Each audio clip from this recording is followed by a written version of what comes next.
Happy Friday to everybody. And I got a funny story, a little bit, and I'm going to ask you all right now, if you're just joining us, it's just now 6, so couldn't have joined us any sooner, I guess. You can tell I'm not used to opening the show. I'm missing Ryan again today. He's working hard, making some moolah. I hate that he's missing our Friday night special here. But I want you all to go ahead. I've got a lot of bottles up here. It'd be nice if you all would go ahead and open a bottle. We're doing a little bit something on Buffalo Trace today. So if you got any Buffalo Trace products, you might want to open them and share Buffalo Trace with us tonight. And just sit back and hopefully you all will enjoy this show. It's a little different. When Ryan's not here, it kind of changes things up. There isn't going to be history or anything like that tonight, but I'm in dire need of a drink.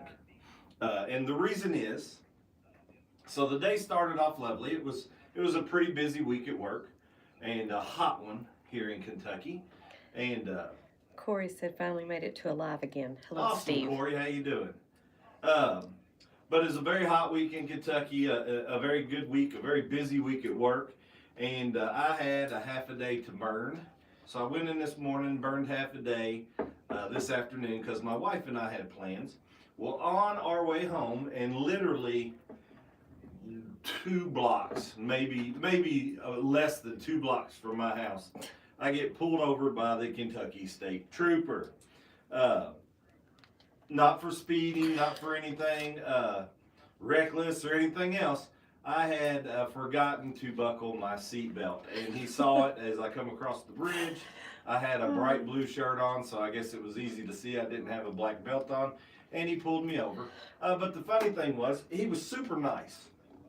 Super nice guy, come up there. He didn't grill me and try to ask me 100 questions. He just said, sir, you're not wearing your seatbelt. And I was like, oh man, I forgot to put that on. I was just up the road and I live right down here. And he was like, well, Kentucky state law. And I said, I know. I said, I work for KU. And about that time, my crew, where I took off half a day, my crew was out working hard in that hot heat. And it was almost quitting time. And here come the crew trucks down the road, and I'm sitting there pulled over by a state trooper. So I just go out the window, and I'm sitting there giving them a little wave.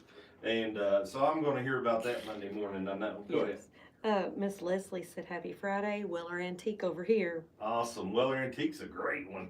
Yes. Hi, Leslie. Happy Friday. Let's see. So I got... we're sitting there and I got all my stuff in order. I give it to him. I'm not a butthole. He's not a butthole. It's all going smooth. And I know he's going to go run my license and stuff. And he's back here a long time. And my wife's like, what in the world? Why does it take so long? I said, he's writing my ticket for no seatbelt. And she goes, oh, you're not going to get a ticket. Sure enough, he comes back about 5 minutes later with my license and a ticket. $25. So that, if y'all can't see right here, this bottle of Benchmark is empty, and that $25 could have filled that thing.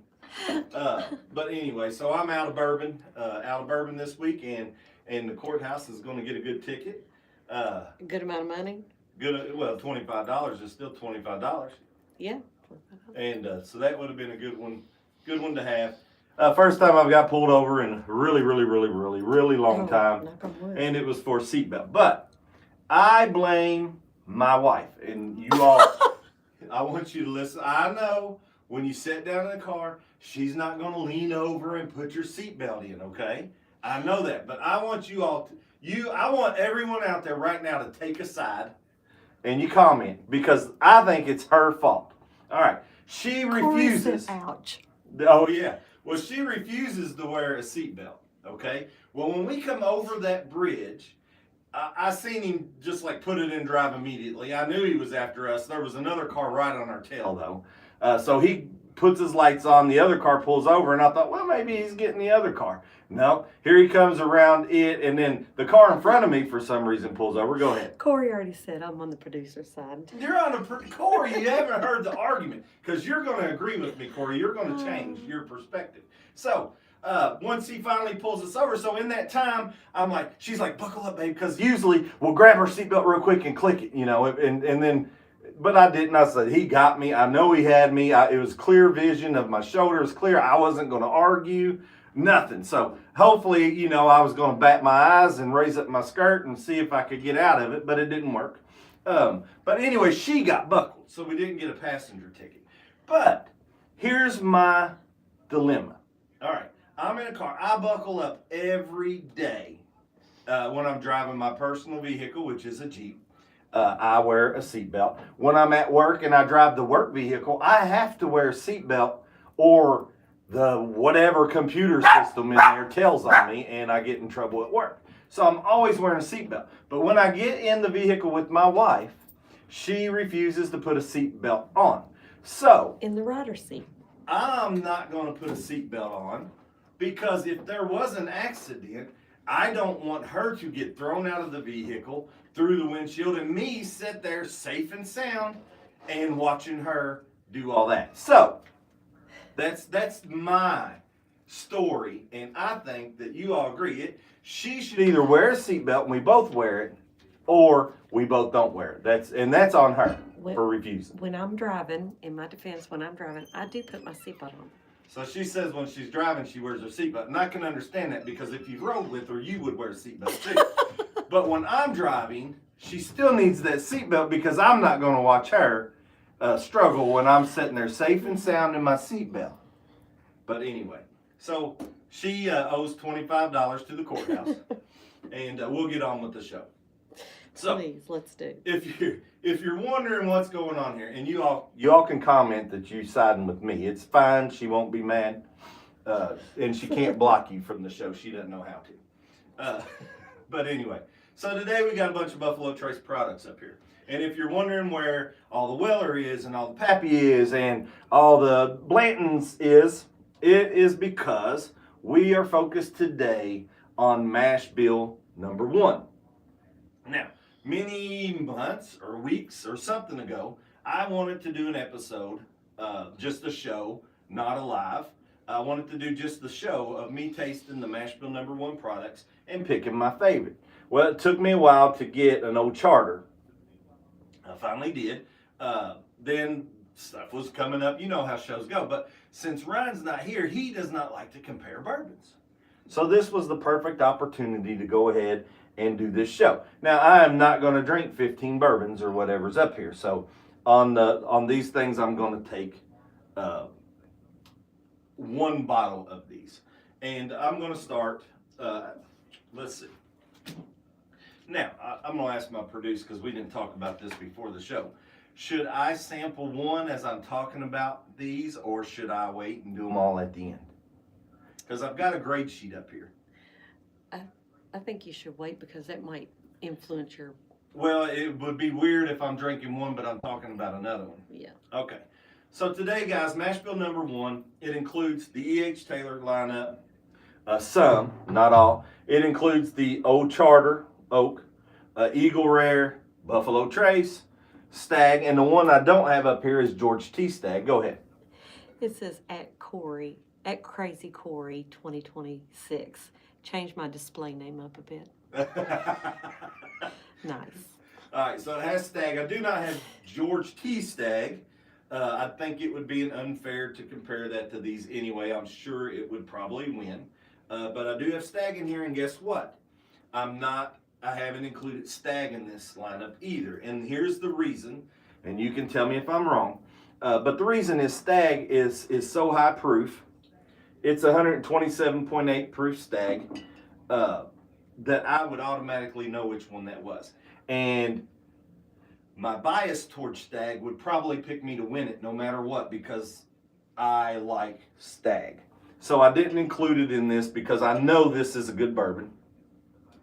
And then you have your whole benchmark lineup, all mash bill number 1. You can see some of my bottles are empty. That's okay, because the way I did it was a little bit different. So, Crazy Corey wants to know what we're drinking tonight. So what we're drinking tonight is mash bill number 1 products of Buffalo Trace. and I'm going to sample 5 of these products and tell you which one I think is the best. It's a show that I've been wanting to do. So if you're, or if everybody out there has a Buffalo Trace product, maybe one of these mash bill number 1s, y'all can drink that with me tonight, and y'all can see if you're pulling out the same taste and stuff that I do. Now, since this is a big sampling, I have some palate cleansers over here, and I'm also not going to go through a whole thing like Ryan and I really do. It'll be short, brief, each one of them, and then I'm just going to pick a winner. So I want to start. My notes are a little sporadic too. I spent most of my time on the setup and not a lot of time on the knowledge part of this thing. But it was going to be a fun night no matter what. So mash bill number 1 is Buffalo Trace Distillery's signature low rye mash bill.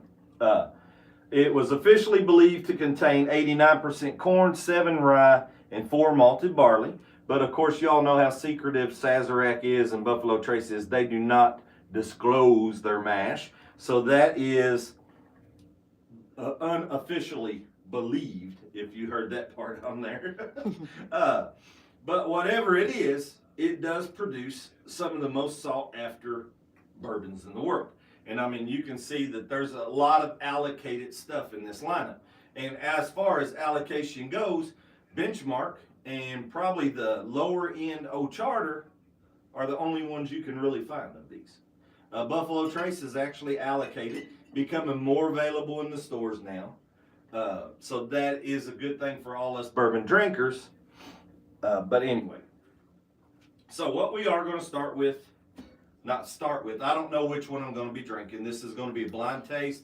My producers poured me some glasses. I'll get one at a time to taste them. But surprise, she has some glasses up here too. But I'll tell you what's in the lineup tonight, what we're going to try. Don't know when. Go ahead. Crazy Corey said, is E.H. Taylor barrel proof just barrel proof Buffalo Trace, since they're both the same recipe? Yes, so E.H. Taylor, the barrel proof is mash bill number 1. The single barrel is mash bill number 1. And the small batch is mash bill number 1. Also, when I get to that one, let me see it real quick since the question was asked. Also, their Warehouse Sea Tornado Surviving, that was a mash bill number 1. So if you find one of them and get one of those expensive bottles, that is a mash bill number 1. Their Cured Oak brand, which these I don't have and haven't even seen in a store, but the Cured Oak is also a mash bill number 1, and their Seasoned Wood is a mash bill number 1. And those are all mash bill number 1. So on the E.H. Taylor, not mash bill number 1s, you of course your straight white rye, your 4 grains, your Amaranth grain of the gods, and that one is because they replaced the rye with Amaranth, so that's how they got that. The 18-year marriage, that's mash bill 1, 2, and wheated, all mixed.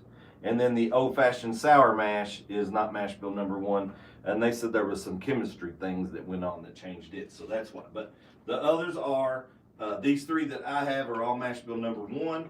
I'm going with just the small batch today. So we're going to try the small batch of the E.H. Taylor. I'll move these others out of the way. I'm going to save this one for last because it's kind of the most interesting story, and it's kind of a funny story. So we're going to go to the Eagle Rare 10 and Eagle Rare 12. Also Eagle Rare 17, the Double Eagle Very Rare, which I do not have up here. It too is all mash bill number 1. Since my Eagle Rare 12 is open, I'm just going to use it tonight in the tasting. So I'm going to put this one over here. Of course, your standard Buffalo Trace. It's mash bill number 1. Sorry, these are my producers blind tasting here. Stag, guys, it is mash bill number 1, but I told you, it's such a high proof. It's a one that I really like. I think I would be biased if I put it in this blind because I think I could identify it and make sure that it won, and I want to be unbiased. So I'm going to not put Stag in there, although it is mash bill number 1. And then every Benchmark product you got is mash bill number 1. I'm going to use the single barrel, and I'm going to tell a little bit about these so you'll know why I'm using the single barrel. And I'm gonna put all these other benchmark products over here.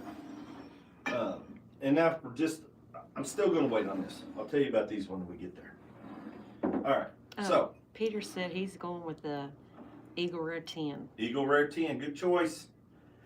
Good choice, and I'll tell you all this. I did a blind on the Eagle Rare and Eagle Rare 10 year and the Eagle Rare 12 year before, and honestly, I picked the 10 year. I thought it was better. I wanted the 12 to win, but I like the 10 year. I don't know if it just because I knew it or what. I couldn't pick the difference, but I just picked it for the taste. Go ahead. Corey said, I love the blind taste. Can't wait for all the comparison that happens on the show tonight. The blind taste are some of my favorites. Usually just a video. Tonight it was live. I went through and I didn't really have a show until this morning, and this is what I thought of. I'll tell you a little bit about, well, we'll just go through here. So Buffalo Trace, we'll just talk about the bottles here for a minute that we're going to do tonight. So Buffalo Trace right here. Buffalo Trace around a $30 bottle. You can find it in some stores now.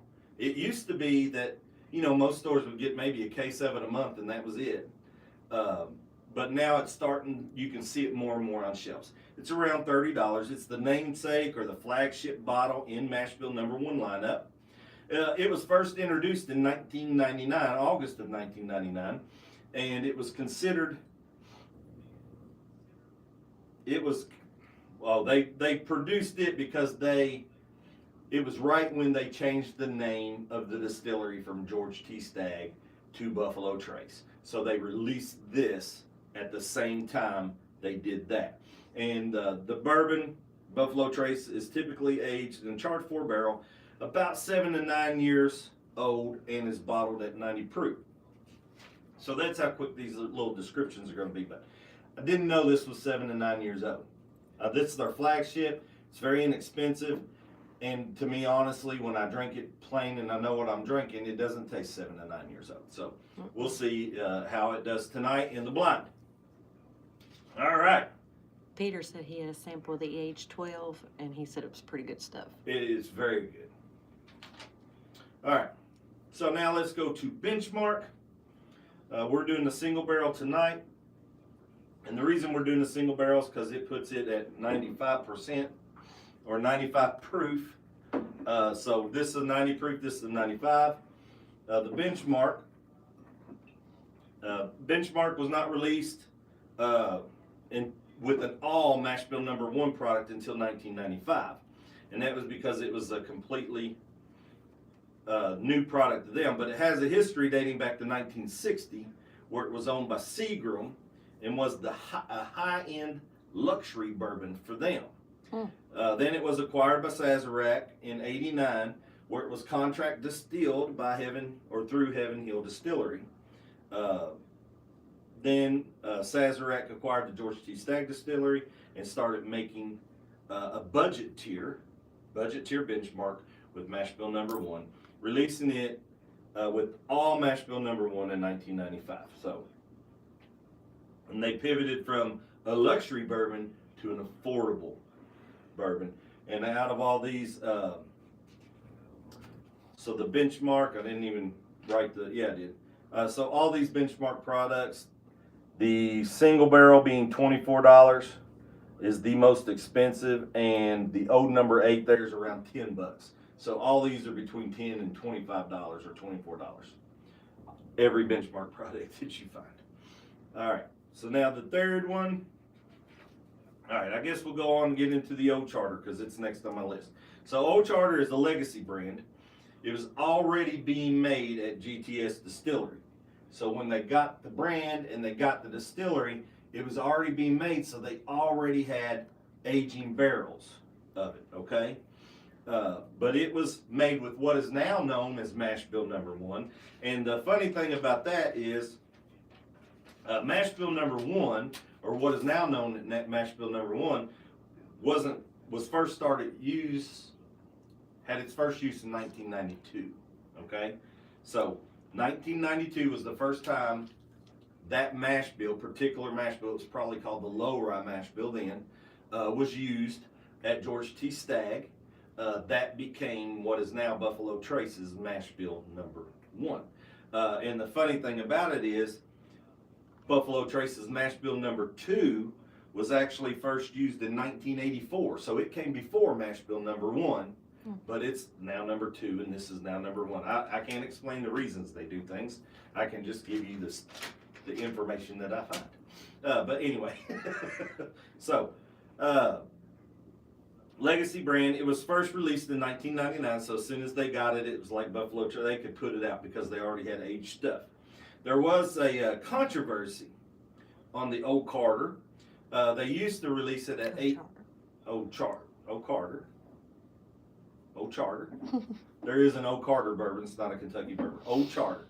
So Old Charter, the controversy was it was 8 years old, 80 proof, and it was a bargain 8-year-old bourbon. Well, they took away the age statement, they kept the 8 on the bottle, right?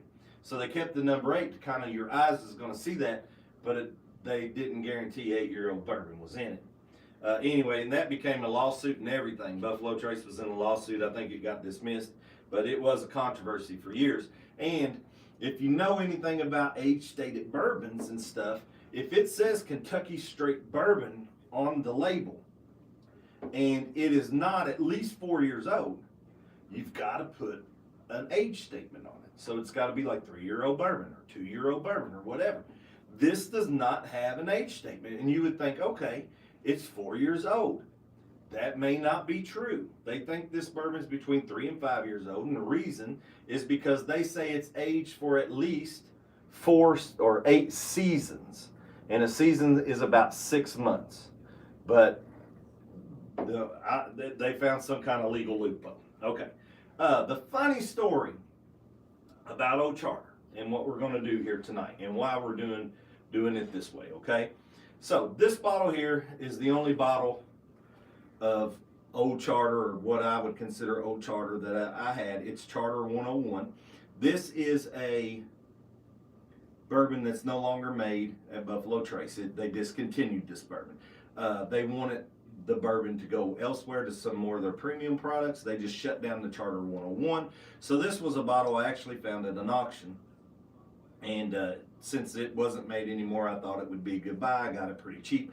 And it's a cool looking bottom shelf bottle. So I didn't want to open that. So I was waiting for something that they actually make still. So I went to the store the other day, and this is true. And I picked up this bottle right here. And this one says Old Number 8 brand Old Charter. So the 8-year age statement's gone, all that stuff that I knew about the bottle. So I picked it up, I brought it home, nothing big. But as I was researching this is similar but not the same to the Old Charter bottles that we have. So if you don't know anything, there's some etchings. You can't see them, I know. But in your glass bottles, there's some etching, and you can research the bottle that way through these etchings. Sometimes it's a bottle mark, so it only tells you when the bottle was made. But sometimes it tells you exactly what bourbon is in this bottle. And in this particular case, this one did. Now, I just went in and picked this up on the store shelf. Like, reached down there, grabbed it, didn't think nothing of it. This bottle is from 1997. And it was just sitting there on the shelf for $15, $20. It was 1997. This is when this was still owned by the Shinley Company. And the reason the 8-year age statement is on it because in the early 90s, it was 8 years old. But they were shutting production down in the late 90s, so they blended younger barrels with the older barrels to make this, because they were just trying to use their production, their barrels, because they were stopping production. The Shinley distillery was going out. So that's why this one doesn't have the age statement, but it says Old Number 8 brand. Well, the Old Charter that you'll find today just has an 8. It doesn't have any of these other wording here. It just has an 8. So then I didn't want to open this bottle when I figured out what it was. So the only thing that I really had that Buffalo Trace makes with their mash bill number 1 right now is this one. Now this one is a more allocated bottle. It's the Charter Oak. This one is the finest oak. So that's the one we're going to put in our blind today. It is 95 proof, so it fits right in the proofage. Um, it's 95 proof. They also have a chicken pin oak, a French oak, a Spanish oak, a Mongolian oak, and a Canadian oak. Of course, all I have is the finest oak. These are around $100. Secondary market, they're still around $100. And that's about it. So it was just the story. I don't know how you go into a big liquor store, reach down on the bottom shelf and pick up a 1997 bottle, but I did. So anyway, all right. The next one we're going to try, of course, this is going to be the Eagle Rare 12 year.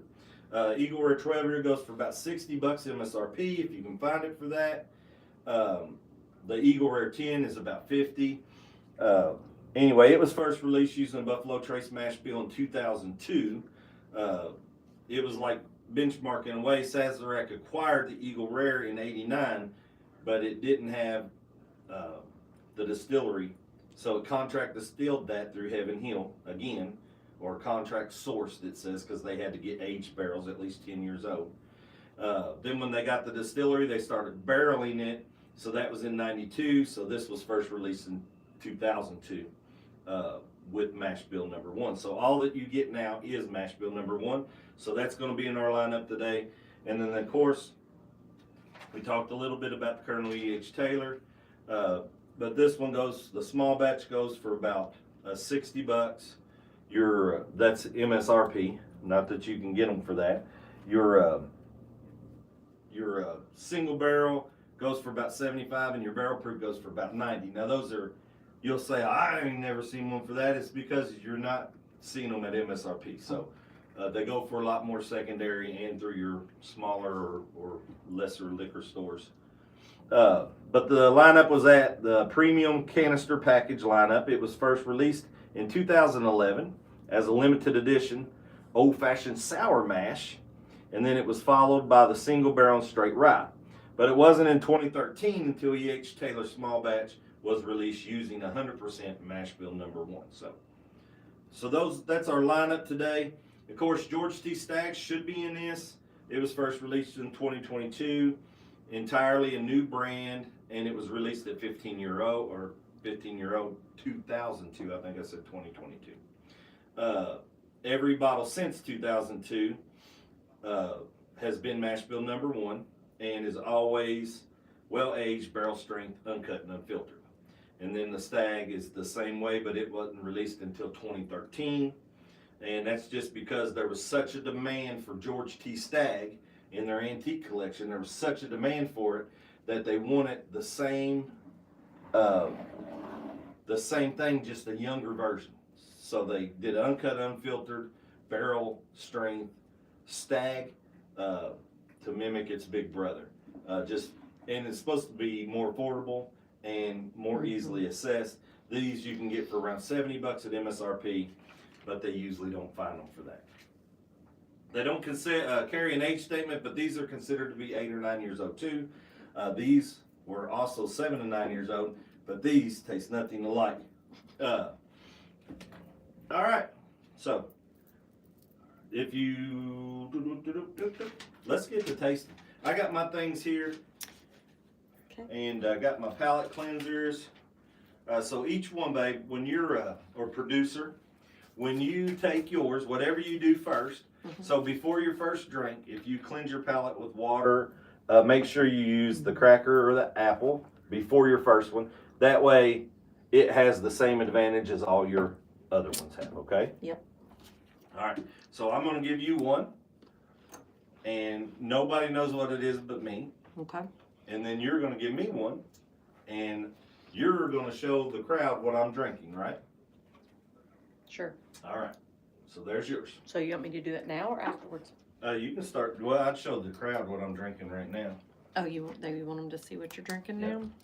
Yep. Okay. I think so. Okay. Hang on just a second.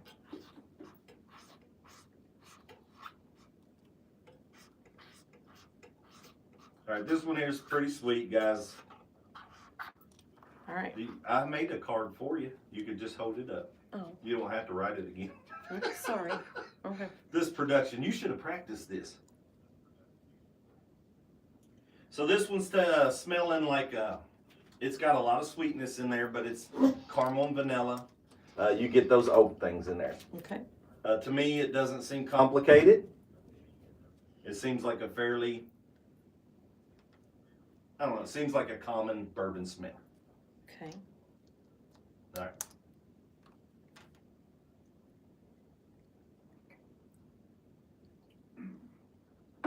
Sorry.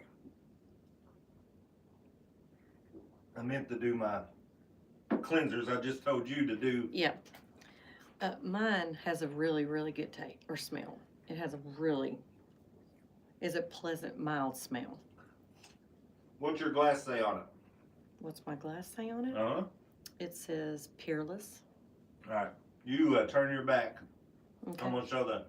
This is the one our producer's tasting right now. Okay. Okay. There's no burn.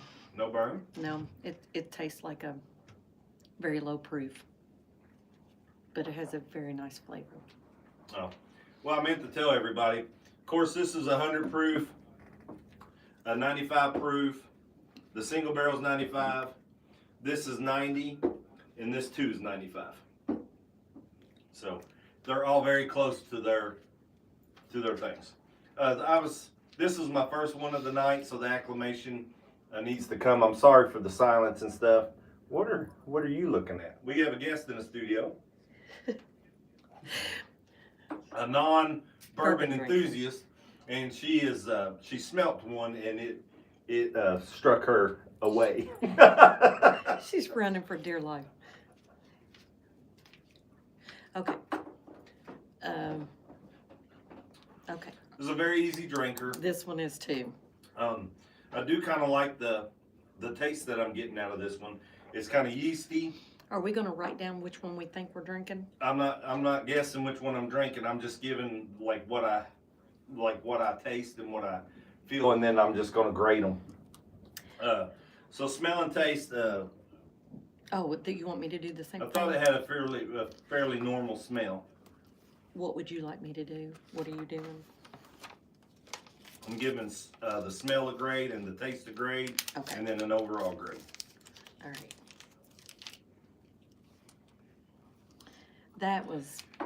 This one's a little bit different. I hope I'm not trying to look too deep into these things, but the smell is very sweet, and like I said, caramel, vanilla, and oak. The taste it throws me off a little bit because it doesn't have a sweet taste. It has more of a, I'm gonna call it a hard cinnamon. It's not a sweet cinnamon. It's not a like a, I don't know, like cinnamon toast kind of thing. Although there is that yeastiness in there, it's more of the cinnamon with no sugar kind of thing. So it's that kind of cinnamon. So I get a little bit of cinnamon with that, a little bit of the oak barrel, but it's not as sweet to drink, and it's very good that way. And do you want to rate them from 1 to 10? Yeah. Okay. Yeah. All right. Cleanse palates. Okay. And go for number 2.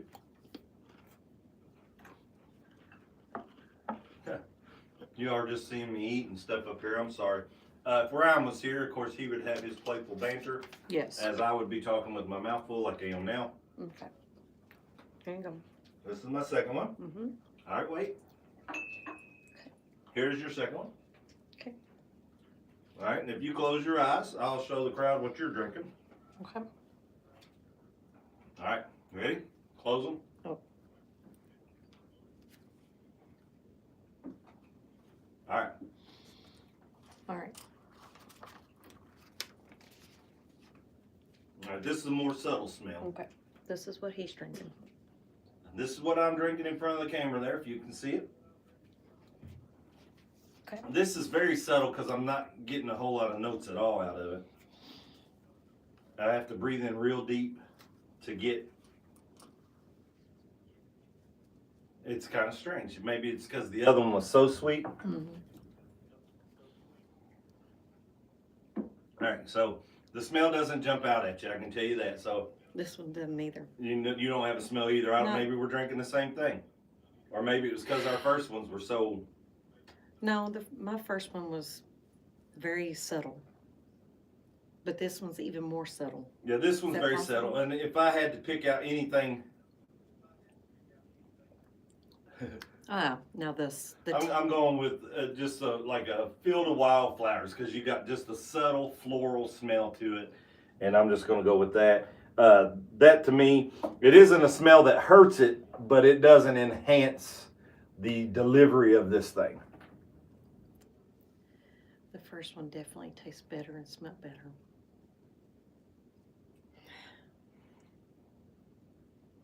All right. This one is a pretty weak on the palate, and then you get a burn in the aftermath. You kind of get a big afterburn. Not a big one. I mean, none of these are high proof, but it just doesn't have a lot of flavors that come through. Well, the one I just drank has beautiful tears. This would be very easy for any non-bourbon drinker to grab. I don't know that they would say, wow, I love bourbon after tasting this, though. But it is very smooth. So if you were just going out hanging with some friends and you wanted to down some, this one's a good one to just sit back because it's kind of like there's no taste at the beginning. And all I get is that kind of finishing and lingering taste. And it's basically just oaky and a little bit of spices. All in all, that one there was not going to do too good. I hope watch it be probably the most expensive one I got. Anyway, that's how blinds go, and that's why you know. Because if I paid $100 for this bottle and I don't like it, then I never have to seek it out again, which is good. All right, I'm gonna do a little bit of palate cleanse. I hope you all hang with us tonight. I know it's a little bit different, and I know you're getting to see me eat. Okay. But I hope you all figure out, or if you don't, just tune back into the show later and find out which one won. So this is my third one. Mm-hmm. All right, this is your third one. All right. All right. Okay. This is his third one.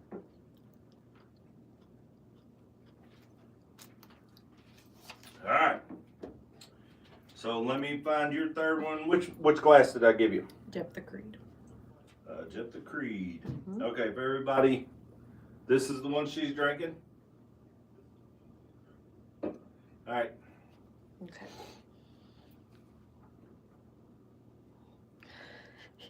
My nose must be off. My nose may be off too because the smells are so subtle. I did pour these. These have been setting a while. You know, they've been setting probably 30 minutes or so. Talking about smelling like flowers. Or when we poured them, they've been sitting about 30 minutes. This one smells like flowers. You got the flowery smell? Yeah, it's our bed linens. Fresh bed linens. Really? Fresh bed linens? That's a new one. You know, like when you do the blankets like that and you're putting them on. See, I'm not getting much. And I know I just said cinnamon on one of the others, but that's kind of a subtle cinnamon hot candy kind of thing is all I get. All right, let's try it. Okay. Peter Hall, Mm-hmm. 007, says cheers all. Cheers, Peter. No, William. William, I thought you said Peter. No, William Hall 007. Oh, okay. Says cheers. And then Peter said never tried a benchmark, only the 80 proof was here. All right.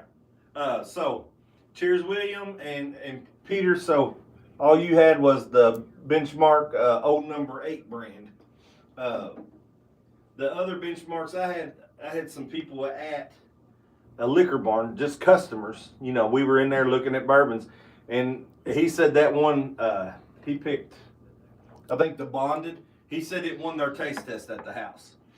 So I bought it, and it didn't win our taste test here. And honestly, when we've had benchmark, any benchmark in any of our taste tests, they've actually come in dead last, every one of them. Sorry, benchmark, but they have. So. Okay. Man, I'm going to be totally off on these because I'm off too. I feel like I'm underwhelmed. These are very, I don't know if it's the proofage, but I'm glad I didn't put Stag in here because these are so easy to drink that I would definitely know that immediately. This one here, like this last one, it's kind of like nothing until you swallow it. And then you get those cinnamon spices. I don't really get,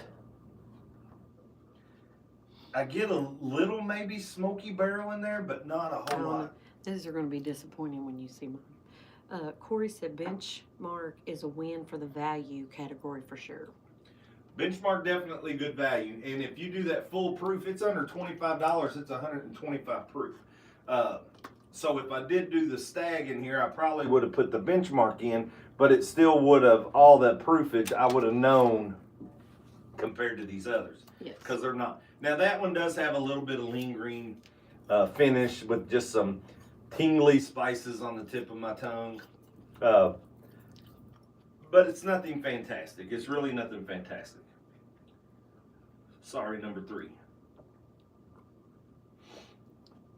All right. All right. Ready? I'm going to take a bite of cracker. Okay. Here's your fourth one. My 4th one. And this is what he's drinking. Here's your 4th one. Okay. All right. And that's the, all right. If you all, yep. That's what our producer's drinking. All right. You're good. Okay. All right. So I'm going to have a bite of apple. I haven't done that yet. This probably has the best smell. Best smell out of the bunch so ones, far? Well, the first one was good. This one is the second best.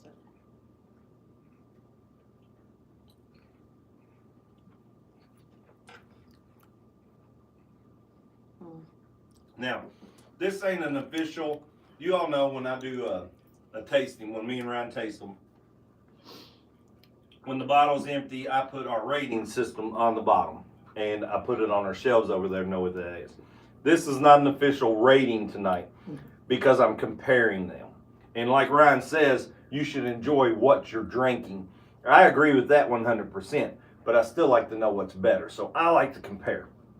But I do think it's unfair to judge a great bourbon against a budget bourbon, you know, or a hard to find bourbon, or allocated, or one that everybody covets against a bourbon that is budget friendly. Because a budget friendly bourbon really isn't made to be that way.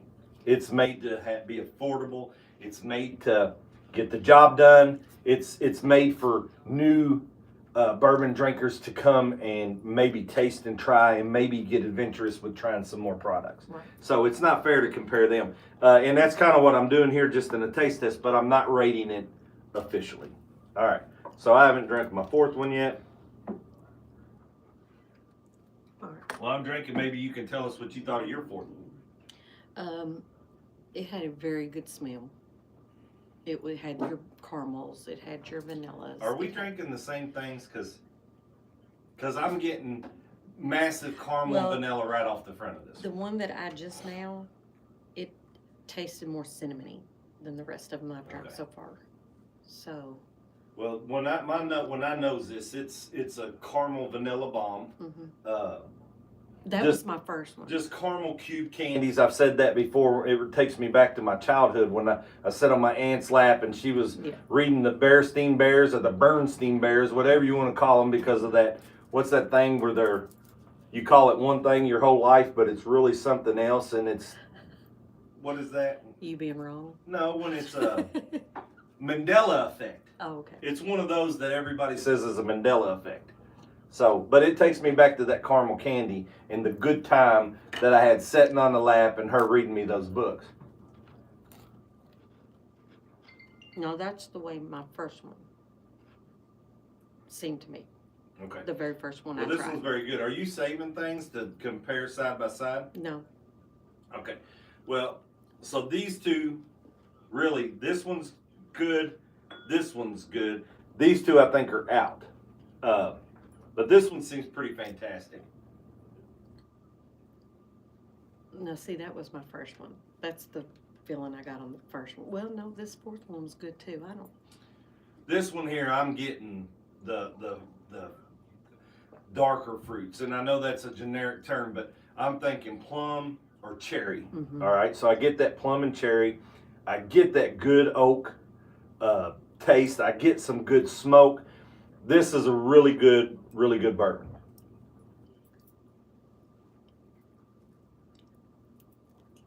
Okay, Right. time's running. No. Okay, that one's fantastic. The first one and the fourth one so far.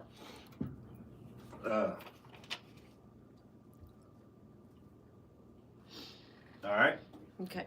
let's go to the fifth one. Here's your fifth one. Last but not least, fifth one. Here's what he's drinking. All right, here's your fifth one. Okay.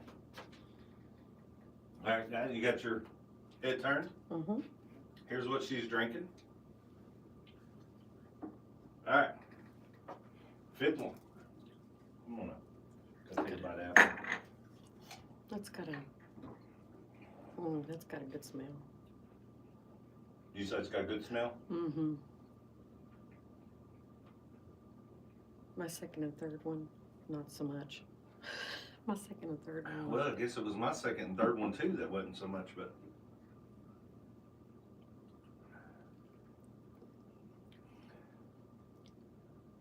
I know I just ate apple, but this one I smell apple. It's the first one I smelled like apple in. This one just smells like a buttery tart. Well, I get buttery, well, like cinnamon toast, a buttery cinnamon toast with the This one just with the smells sugar. bready. A tart without anything in it. That's what this one smells like. All right. No filling. Well, this has a pleasant smell. I enjoy the smell of this one as well.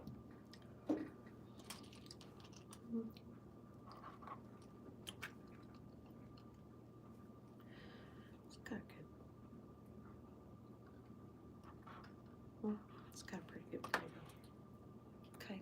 That's a good bourbon. That one there's pleasant the whole way, like from the start to the finish. You get a little bit of fruity notes. I'm going to stick with the apple or pear even maybe. But I get a little bit of fruit notes. I get a lot of the oak barrel. So it seems like an older bourbon. I don't know, but I get a lot of oak barrel. It has a little bit of different flavor in there. So I don't know if it's the only finished one that we have in here or not. But it tastes like it could be finished in something because it has just an unusual taste that I can't put my finger on.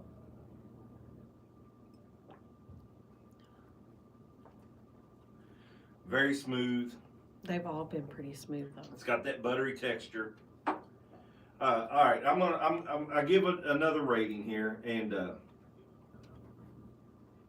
but I want to do some side by sides. I'm gonna go ahead and take number 2 and number 3 out. So, you want to tell me what number 2 and number 3 was? Peter says his ex is in Miami, so picked me up a couple of ryes, not from Kentucky though. MGP Sagamore in Texas. MGP Rise. That's still a good find. Yeah. Okay, what are you wanting I'm now? taking 2 and 3 out of the tasting, and Number. I'm just tasting 1, 4, and 5. 1, 4, and 5. So tell me what number 2 was. Okay. This was number 2. So I'm taking number 2 out. What is it? Oh, Charter Final. It was my least favorite one. Yep. All right, and Then number 3, Number 3. a benchmark. Okay. All right, so Old Charter's Finest Oak was this one, and benchmark was this one. So guys, I'm gonna tell you on my score and on the taste, it was so unbelievable how little taste that this one had. So I don't know if the Finest Oak takes all the flavor out of it or not, but this was $100 at the store. It's more on secondary. This was less than 25. This one, I rate it higher than this one. So this one I gave a 3, this one I gave a 4. So if that makes any difference to anybody. So Oh, I forgot. I don't know. I hope nobody's disappointed. But I tell you what, I got a couple good choices up here, and then a surprising choice that's still in my top 3. I'm gonna do a water, and I'm gonna do a little bit of side-by-side comparisons with just water in between.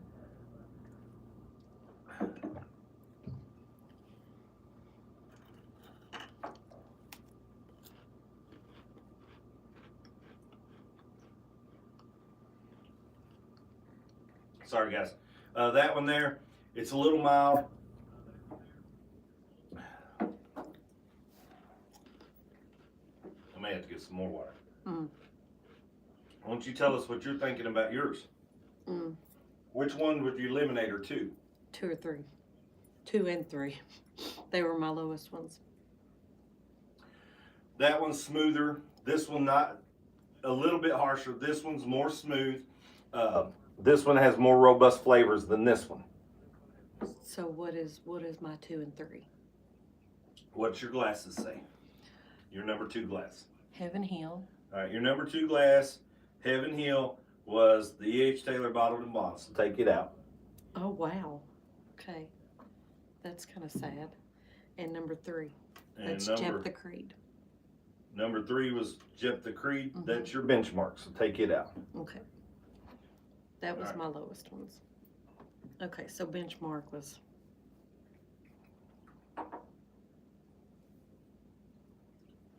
All right, so that one has the smooth, but it has a little bit of kick at the end. I don't want to eliminate any of these yet. I want to drop a little bit of water in them and see what that does.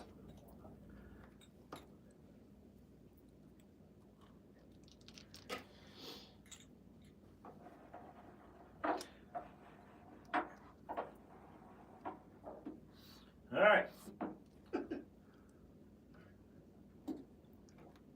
2 of these tied, and well, I'm sorry. One, they're all within, like, in no particular order, like a 7, 8, and 9. So 7, 8, 9.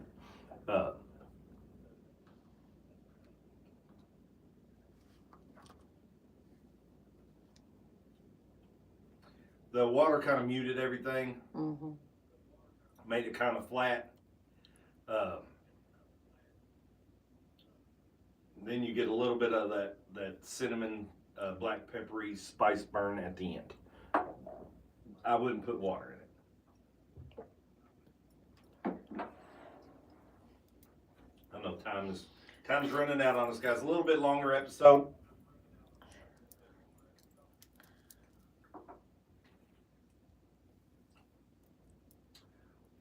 Still fantastic. Still brought out the goodness. Brought out those fruity flavors a little bit more. And it gives you that oak barrel kind of dryness. I will say, just not going and adding water or nothing, but number 4 was my favorite. It got the highest rating on mine.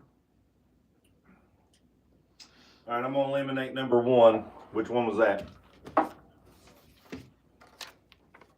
Eagle Rare 12.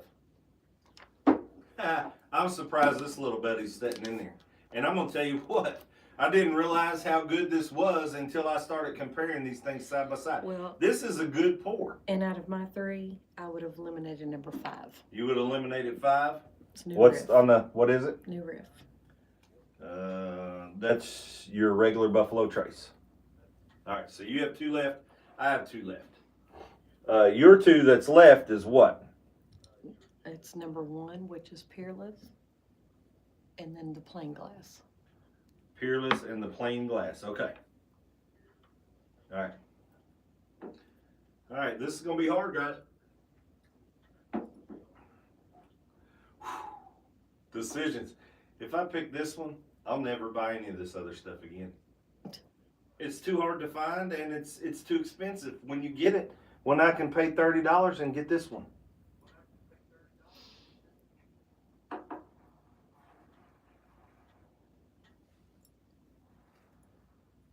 Well, see, I've eliminated the E.H. Taylor. Mine's done out. Well, E.H. Taylor, the small batch, It's. I liked it better than the single barrel and the barrel proof. Did you? Yeah, that's why, and that's part of the reason it's in here. Which one did I just drink? The first one, that one.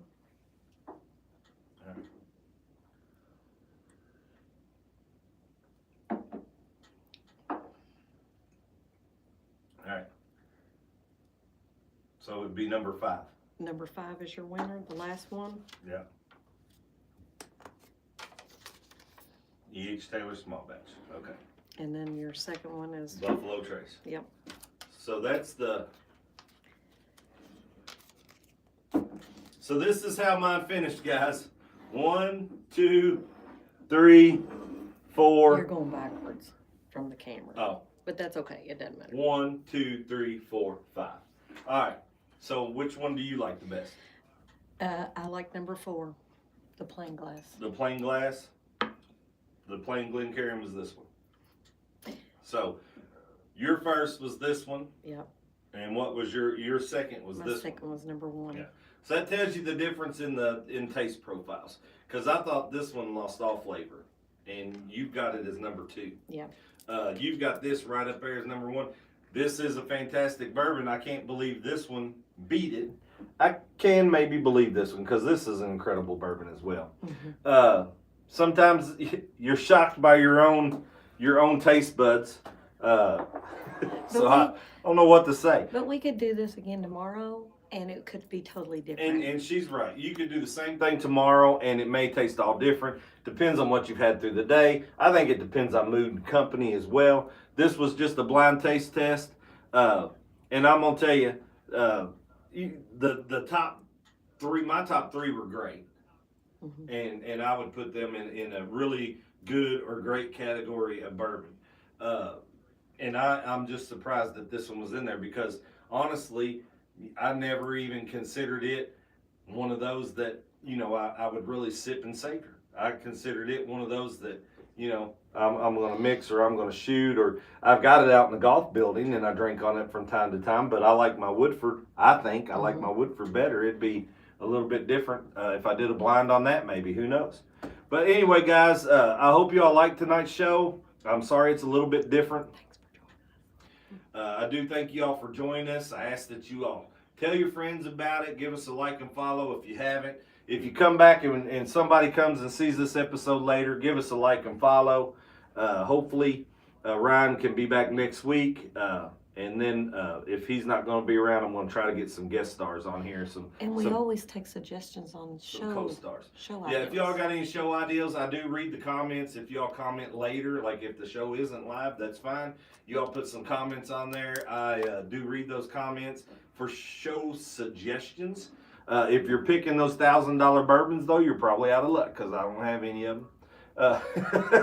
But I do have a room full of good bourbons and some good choices. So if there is a Kentucky bourbon that you all have that you don't want to open yet, let me open it first. I'll open mine first and tell you what I think of it and go from there. Peter says, cheers. Always enjoy a good blind flight.